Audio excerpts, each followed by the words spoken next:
Saya bilang, tidak ada gunanya Anda IQ-nya tinggi, tapi pemalas, tidak memiliki disiplin. Yang penting adalah Anda sehat, mau berkorban untuk masa depan yang lebih cerah. Halo, assalamualaikum warahmatullahi wabarakatuh. Kembali lagi bersama saya. Apa kabar? Hari ini agak males bikin konten ya. Tapi karena saya selesai baca beberapa komentar, saya mau bahas sesuatu nih guys. Jujur saja sebenarnya itu saya agak males bahas ini lagi ya guys, karena sudah saya bahas berkali-kali di beberapa konten saya sebelumnya. Tapi ya sudah, nggak apa-apa deh, saya ulangi sekali lagi hanya untuk penekanan aja ya, supaya yang belum tahu jadi paham benar, dan yang sering memutarbalikkan fakta tidak bisa lagi menipu orang. Oke? 4 tahun lamanya rakyat kita timbal balik hidup dalam persengketaan dengan merasa dendam dalam hati. 4 tahun lamanya kita berjuang dan berbunuh-bunuhan, mengorbankan jiwa dan harta dengan percuma. Wakil Presiden.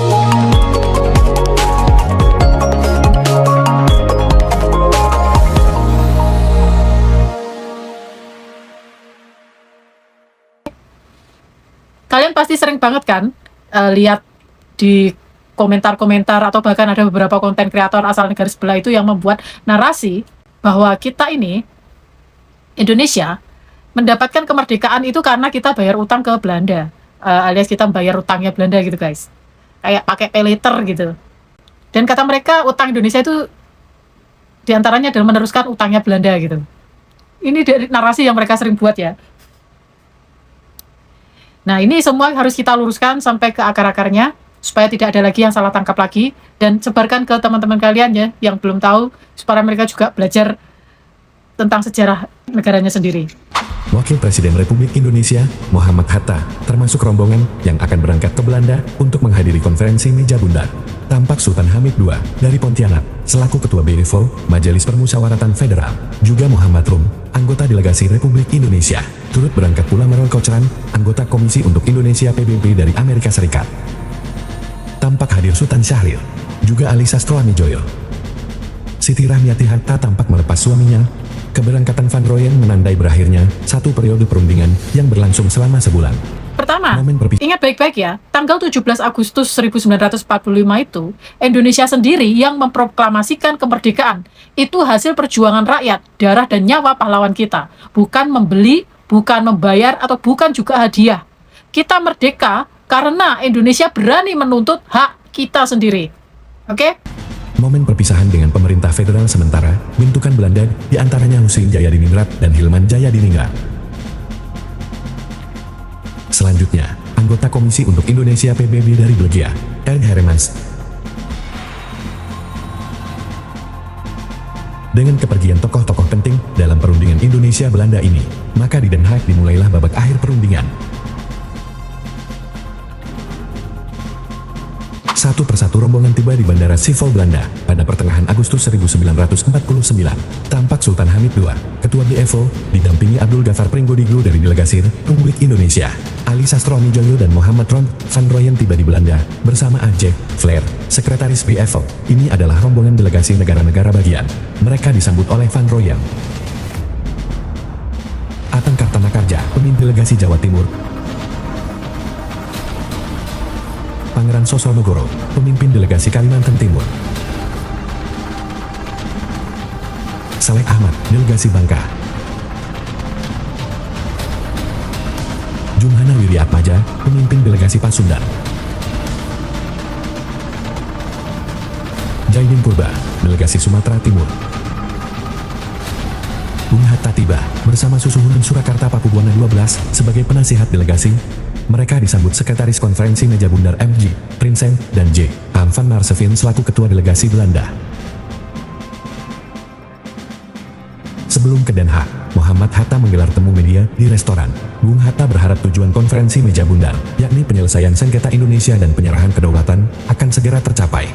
Oke, setelah itu, setelah proklamasi itu, Belanda datang lagi mau menjajah ulang, tapi kalah lagi. Malah di sini mereka mengalami kerugian yang cukup besar. Van welhaast niet te beschrijven betekenis zal zijn.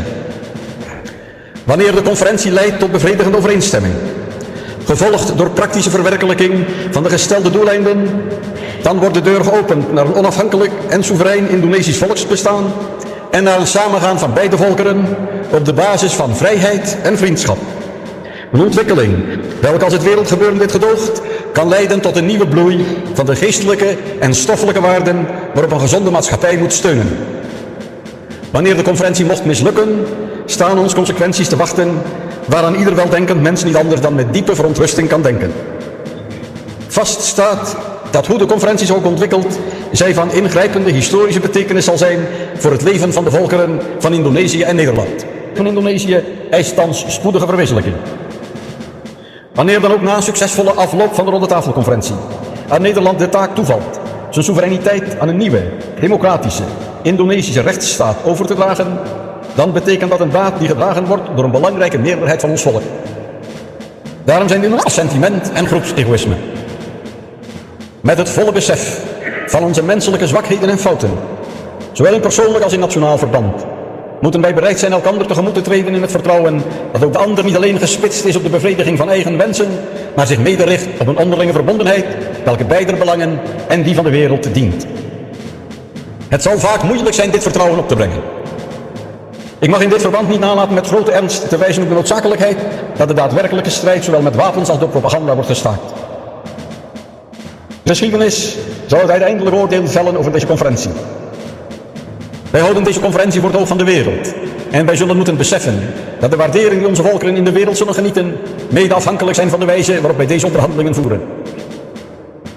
Onder het uitspreken van de wens dat deze conferentie mogen strekken tot eer en tot zegen voor Indonesië en Nederland, en het uitgangspunt mogen blijken van een nieuwe ontwikkeling, waarin op het verbreken der oude verhoudingen een vrije en voor beide volkeren vruchtbare samenwerking mogen volgen, verklaar ik thans de rondetafelconferentie geopend.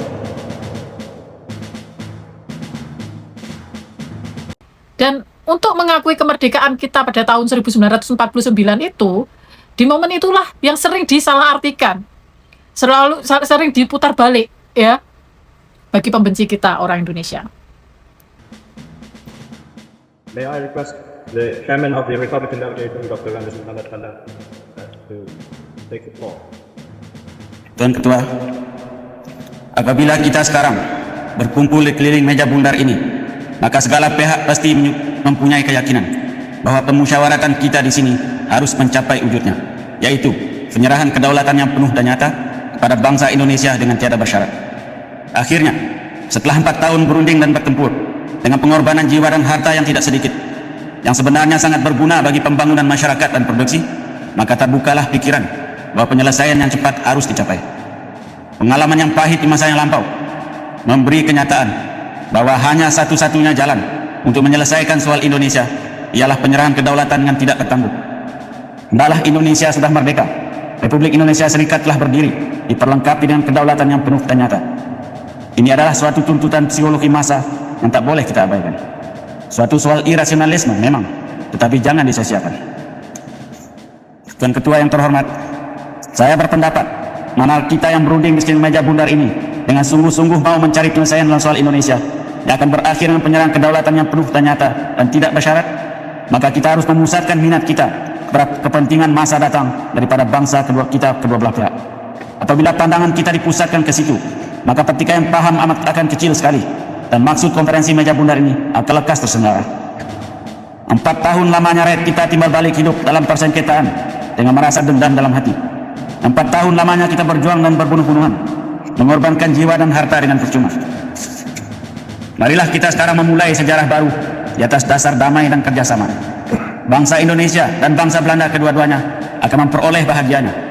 Anak cucu kita, angkatan kemudian akan berterima kasih kepada kita. Moga-moga Tuhan Yang Maha Kuasa memberkati pekerjaan kita pada konferensi meja bundar ini. Sekianlah dan terima kasih. Jadi saya perjelas lagi ya, yang benar itu adalah Belanda yang meminta Indonesia itu membayar utang-utang milik Belanda kala itu. Ya, mereka itu berutang ke bank-bank di Eropa guys, ke negara lain, dan uang itu mereka pakai untuk biaya tentara, biaya pemerintahan penjajahan, dan biaya perang melawan Indonesia. Lalu mereka itu meminta supaya Indonesia itu yang menggantikan posisi mereka untuk melunasi semua utang itu. Padahal itu murni utang Belanda, bukan utang Indonesia. Loh kok bisa minta kita yang bayar? Kan aneh, lucu. Mereka menjajah kok suruh kita bayar. Dan inilah penegasan yang paling penting. Indonesia menolak secara tegas permintaan itu. Ya. Bung Karno bilang dengan lantang, kalau itu utang kalian, bukan urusan kami. Ya. Lah ngapain harus kita bayar hutang, wong mereka yang jajah, mereka yang rugi, kok aneh? Betul atau enggak? Akhirnya Indonesia tidak mau meneruskan hutang itu pada tahun 1950. Ya, sudah diputuskan, oke? Sejak saat itu Indonesia tidak pernah mengakui, tidak pernah meneruskan dan tidak pernah membayar utang-utang Belanda sampai selesai. Indonesia menghentikan semuanya. Indonesia ingin merdeka sepenuhnya. Oke? Jadi, nanti kalau kalian masih menemukan ada yang bilang sekarang utang Indonesia itu sebenarnya meneruskan utangnya Belanda atau pay later untuk mendapatkan kemerdekaan, simple aja, guys. Nah, kamu itu ngikuti sejarah mana, gitu aja. Sinds Nederland bij de overeenkomst van Linggadjati zich bereid verklaarde de soevereiniteit over Indonesië en de Verenigde Staten van Indonesië over te dragen, heeft het die bereidheid ook in zijn grondwet verankerd. Die overdracht zal, als ze eenmaal heeft plaatsgehad, nimmer weer teniet gedaan kunnen worden. Elke gedachte dat de soevereiniteit nog ooit tot Nederland zal terugkeren, is uitgesloten.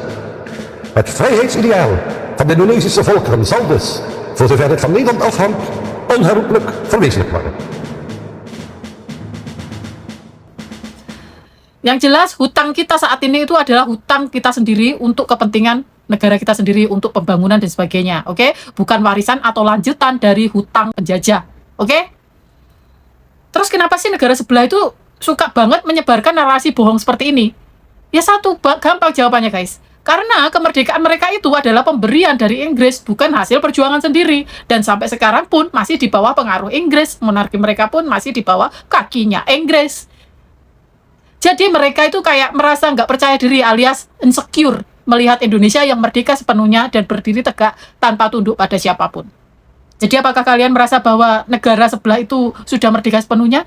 Siapa yang saat ini negaranya masih terjajah bangsa lain? Ya silakan jawab sendiri. Paham kan maksud saya? Makanya mereka itu mencoba bikin kita itu ragu dengan sejarah kita sendiri. Mereka itu terus, itu nggak akan berhenti, guys, propaganda itu, oke? Indonesia itu sudah betul-betul merdeka, milik rakyat Indonesia sepenuhnya. Tidak ada utang warisan dari penjajah, oke? Kalau nanti ketemu orang yang bilang begitu, nggak usah digubris ya. Mari kita jaga kebenaran sejarah ini, bangga dengan pengorbanan pahlawan kita, dan tetap mencintai Indonesia sebagai negara satu kesatuan. Sekian penjelasan dari saya kali ini. Jika bermanfaat, jangan lupa like, bagikan, dan subscribe agar kita semua sama-sama belajar. Wassalamualaikum warahmatullahi wabarakatuh. Tanah air, ku tidak lupakan, kan terkenang selama hidupku. Proklamasi kami bangsa Indonesia dengan ini menyatakan kemerdekaan Indonesia.